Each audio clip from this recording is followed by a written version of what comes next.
জান্নাতুল ফিরদাউস নুজুলা। আল্লাহ সুবহানাহু ওয়া তাআলা বলেন, হে আমার বান্দারা, তোমরা দুনিয়ার লোকে আমলে সালেহ করো, ভালো কাজ করো, নেক আমল করো। আমি আল্লাহ রাব্বুল আলামিন কাল কিয়ামতের ময়দানে সমস্ত পৃথিবীর মানুষদের সামনে আমি আল্লাহ রাব্বুল আলামিন এই ফেরেশতাদেরকে সাক্ষী রাখলাম, হে ফেরেশতারা, তোমরা দেখো আমার বান্দারা দুনিয়ার লোকে পাঁচওয়াক্ত নামাজ পড়ছে, রোজা রাখছে, কাল কিয়ামতের ময়দানে আমি আল্লাহ রাব্বুল আলামিন ওই ইমানদার বান্দাদেরকে আমি আল্লাহ তাআলা বিনা হিসাবে জান্নাতে দিয়ে দেব। সুবহানাল্লাহ।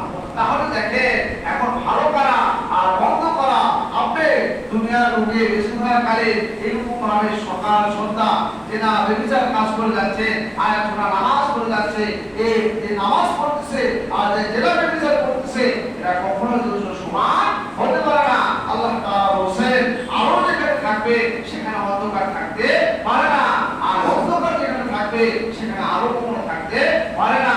এই জন্য এটা দ্বারা এটাই বোঝানো যাচ্ছে যে আলো আর অন্ধকার কখনো এক দাস হইতে পারে না, ভালো মন্দ কখনো এক দাস হইতে পারে না। ভালো সে ভালো, খারাপ সে খারাপ। আমি বলছিলাম কাল কিয়ামতের ময়দানে এরকম ভাবে যারা দুনিয়ার লোকে জেনাকারী তাদের শাস্তির কথা বলছিলাম। আল্লাহ রাসূল সাল্লাল্লাহু আলাইহি সাল্লাম বলেন, ওই কাল কিয়ামতের ময়দানে যারা রাসূল সাল্লাল্লাহু আলাইহি সাল্লাম বেলাতে যাওয়ার সময় এরকম ভাবে দেখছে যে কিছু যুবক আর কিছু যুবতী মুরুক্ষ অবস্থায় তারা একটা জোড়ার মধ্যে এরকম ভাবে তারা উঠতেছে আর নামতেছে, উঠতেছে আর নামতেছে। রাসূল সাল্লাল্লাহু আলাইহি সাল্লাম তাদেরকে জিজ্ঞাসা করলেন, ভাই এদের কি হালত, এদের কি অবস্থা, আমার উম্মতের এই দশা কেন? রাসূল সাল্লাল্লাহু আলাইহি সাল্লামকে বললেন, ইয়া রাসূলুল্লাহ, ইয়া রাসূলুল্লাহ, এরা দুনিয়াতে থাকাকালে সর্ব অবস্থায় এরা জিনা ব্যভিচারের মধ্যে লিপ্ত ছিল। যারা যুবক এবং যুবতী এরা সব সময় জিনা ব্যভিচারের মধ্যে লিপ্ত ছিল। তারা ভালো কাজ করে নাই, আল্লাহ তাআলা নামাজ পড়ে নাই, রোজা রাখে নাই, এরা এরকম ভাবে সব সময় খারাপ কাজের মধ্যে লিপ্ত ছিল।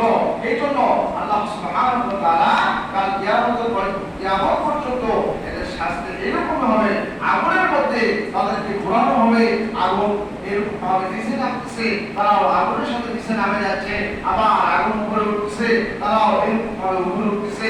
রাসূল সাল্লাল্লাহু আলাইহি সাল্লাম সঙ্গে সঙ্গে আল্লাহ রাব্বুল আলামিনের কাছে দোয়া করলেন, হে আল্লাহ, আমার উম্মতদেরকে আপনি এই আযাব থেকে রক্ষা করে দেন। আল্লাহ রাসূল সাল্লাল্লাহু আলাইহি সাল্লাম আমাদের জন্য যদি এতখানি করতে পারে, তাহলে আমরা দুনিয়াতে বেঁচে থাকা কালে আমরা কেন করতে পারবো না?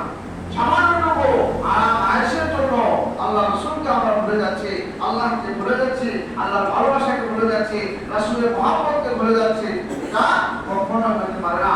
এই জন্য এই সমস্ত কারবারের মধ্যে যারা লিপ্ত থাকি, আমরা যারা খারাপ কাজের মধ্যে এরকম ভাবে লিপ্ত থাকি, তারা তওবা করে আল্লাহ তাআলার কাছে ক্ষমা চেয়ে আমরা যেন ভালো হওয়ার চেষ্টা করব, ভালো হতে পারি। আল্লাহ তাআলা আমাদের সবাইকে তৌফিক দান করুন।